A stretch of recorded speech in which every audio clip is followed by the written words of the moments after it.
একজন শিক্ষক কাকে বলে, একজন কৃষক কাকে বলে, একজন জেলে কাকে বলে, একজন দিনমজুর কাকে বলে, একজন রিক্সা চালক কাকে বলে? এই বাক্যগুলোর ইংরেজিতে আমরা সংজ্ঞা দেওয়া শিখবো আজকে। যেমন একজন শিক্ষক কাকে বলে? A person who teaches his students is called a teacher. A person who works in the field and earns his livelihood is called a farmer. A person who catches fishes from the river and sells them in the local market is called a fisherman. একজন ব্যক্তি যিনি নদী থেকে মাছ ধরে এবং স্থানীয় বাজারে বিক্রি করে তাকে জেলে বলে।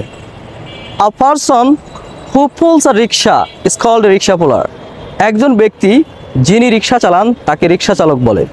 A person who sells different types of daily necessary from street to street is called a street hawker.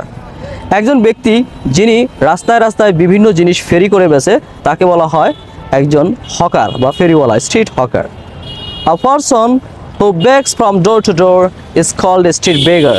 একজন ব্যক্তি যিনি রাস্তায় রাস্তায় ভিক্ষা করেন তাকে বলা হয় একজন রাস্তার ভিক্ষুক।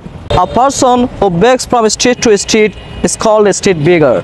এভাবে আপনিও চাইলে কোনো পেশাগত ব্যক্তির সংজ্ঞা দিতে পারেন ইংরেজিতে। তো আপনার নিজের পেশা এভাবে ইংলিশে বলার চেষ্টা করুন। আসসালামু আলাইকুম।